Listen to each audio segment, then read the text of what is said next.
Hello, this is part 2 of making an FPS controller for Unity, and as we said before, and if you've watched part 1, this is a totally sort of like organic way to create an FPS controller. So what we established before was we're using the capsule as our actual movement. We created our own gravity as well, so we're not using a rigid body, and as you can see, we're moving left, we're moving right, we're moving forwards, and we can also move backwards. But obviously this is nice for almost like a third-person controller, but not great for a first-person controller. So we need to establish what we need to do. We need to sort out attaching the camera to the capsule, sorting out our looking on our x-axis and looking on our y-axis, and also that our y-axis and our x-axis blend nicely together, so when you're looking around there isn't any sort of glitches or sort of like any kind of jumpiness between that as well. So first thing we're going to do is we are going to look at our scene and also add our main camera into our capsule. So the first thing we can do for that is just get our main camera and attach that into player, so it becomes a parent of that, and then we can go to our main camera within the inspector on transform and just zero those coordinates out. So as we can see here, oh, zoomed in too much, oh dear, don't like this mouse, there we go. We can see that our camera is very much in our, there we go, very much in our player. So what we need to do is make sure that, because we're at the moment our camera is right in the middle of our capture, as we can see here. So to make this more look like an FPS controller, let's just put this camera up to about head height around there. So cool. We're then going to add some assets into our scene, so we know what we're looking at. So as a a point of reference kind of thing. So game object, 3D object, cube. Oh, that cube a million miles away. Let's zero that out. 0, 0, oh, 0, 0. Move that cube up, move that cube there, and as we can see, we now have this point of reference. If we have this cube just floating here, press play within our game. So, and what we can do is we can move right, we can move left, and we can look at this cube. But at the moment, as you can tell, we can't, as soon as I move my mouse, I don't have my look X or look Y. I just can't see up or look left or right, and that's obviously the main feature in an FPS controller, so we need to sort that out. Okay, good. Okay, so let's have a look at our player movement just to make sure this is all correct. Yep, so this is looking good. I am happy with that. So what we're going to do, just to make things nice and clear for you, is that we're going to create a brand new script, and we're going to call this script LookX.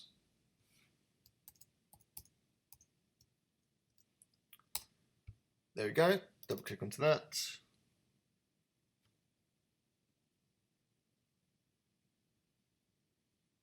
Lovely. Well, that's loaded up nice and quick. So we can sort these out. Okay. So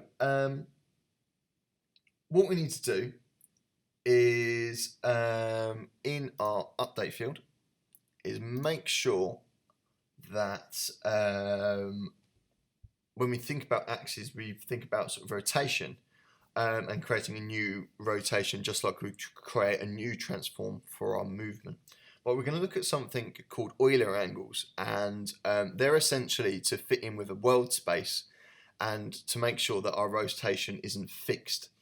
So our rotation can go anywhere, so we can look all around instead of looking just fixed from left to right and up and down. And so I can show you how we do that. So we're going to create a float. That's not how you spell float.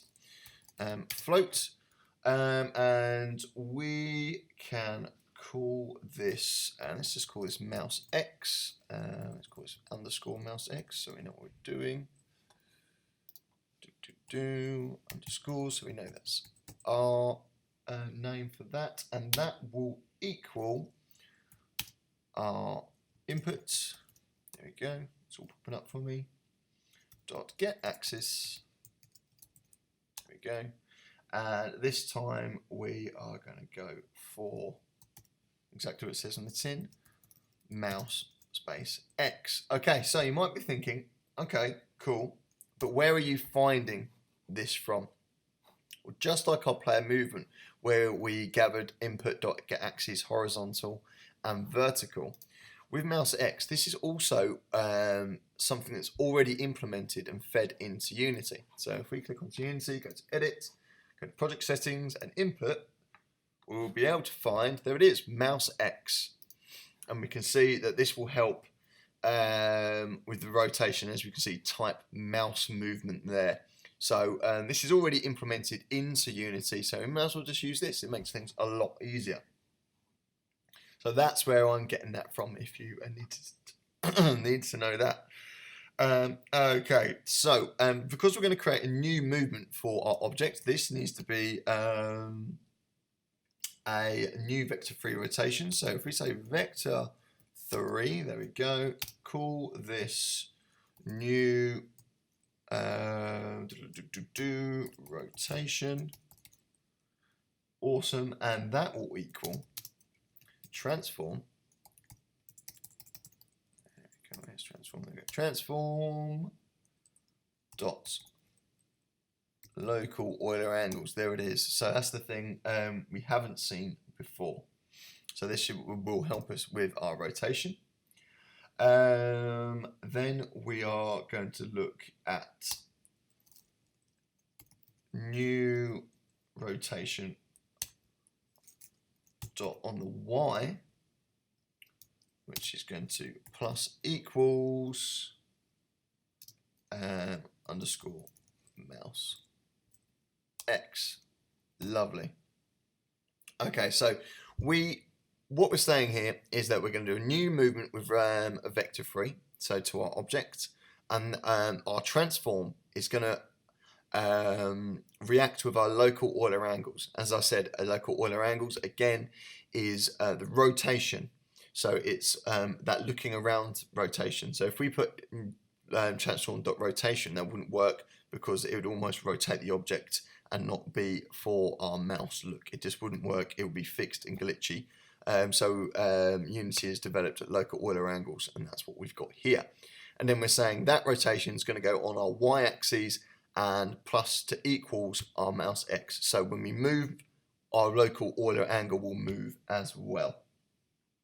Awesome. Okay, so let's say transform. Let's just to finish this up.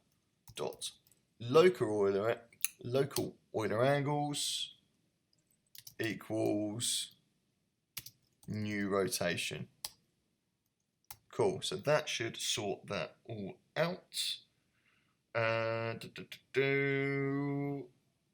Let's just save that. That should sort us out. Right, let's have a look what this is going to do. So Command S. Cool.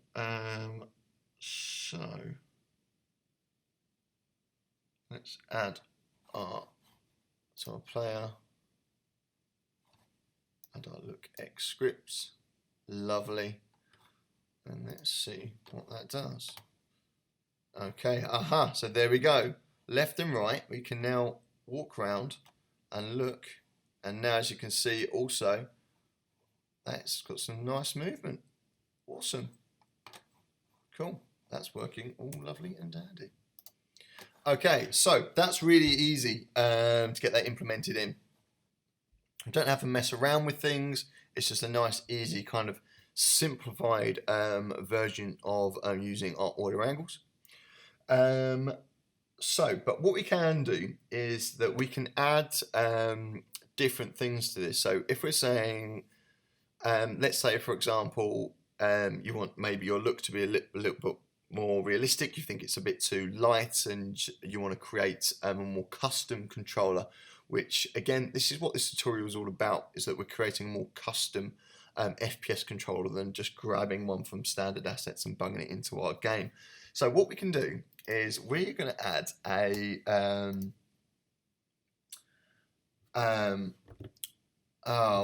what am I thinking? A public float.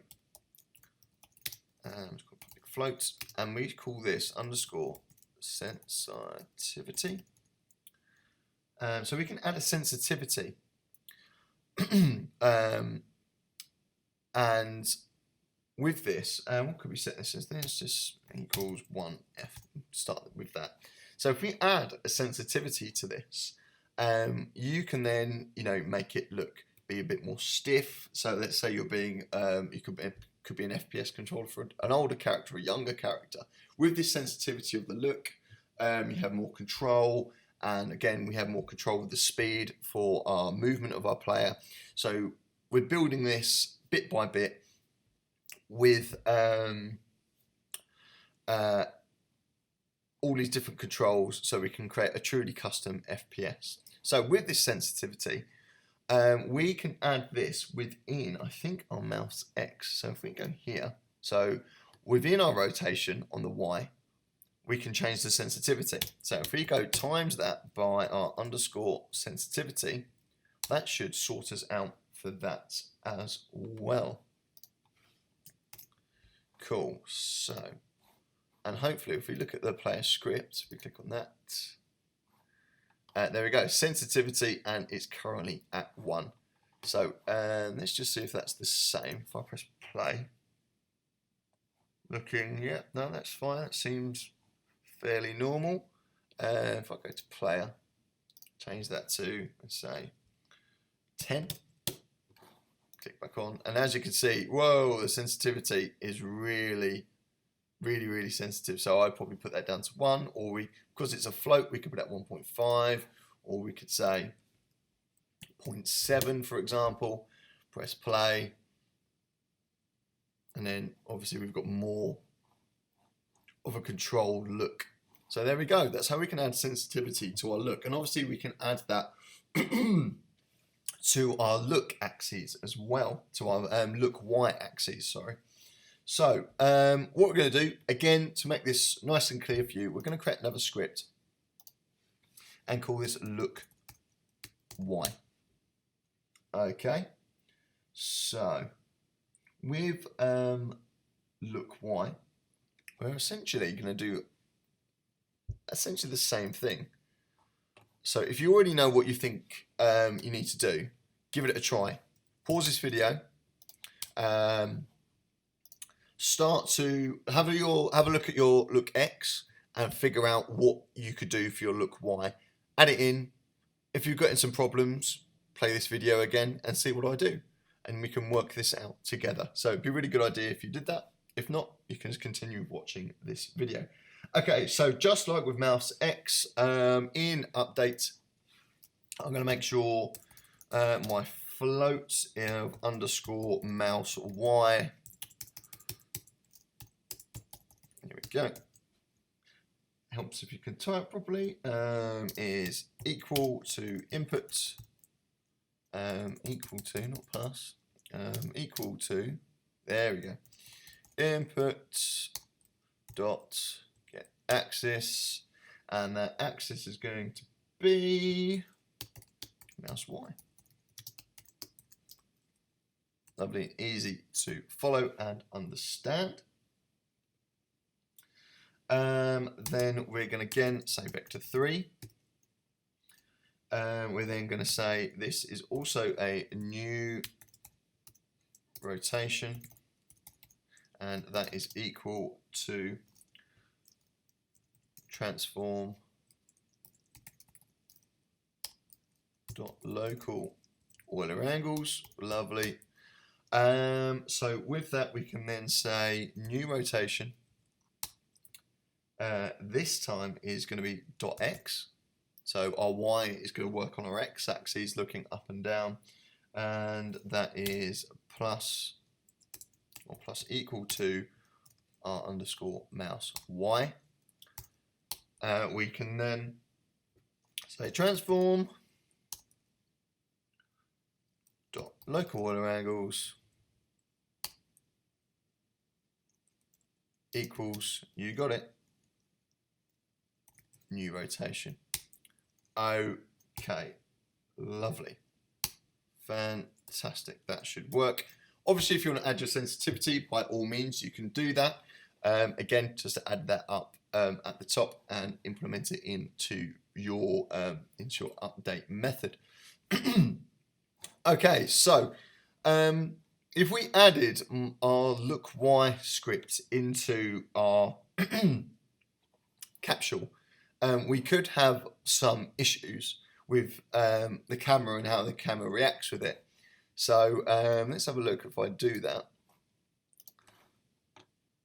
Remember, there are some issues. Yeah, so I've got, so if you look at this, we can see that, okay, we can look around, but our capsule's kind of coming with us, which isn't a good thing. We do not want this, as you can see in our scene view. We don't need that. So what we're going to do, go on to player, let's quickly remove that component. So remove our Y script, I'm just going to change it back to 1. And what we need to do is create an empty object. That could be, that's fine. And what we're going to do is call this look Y, and we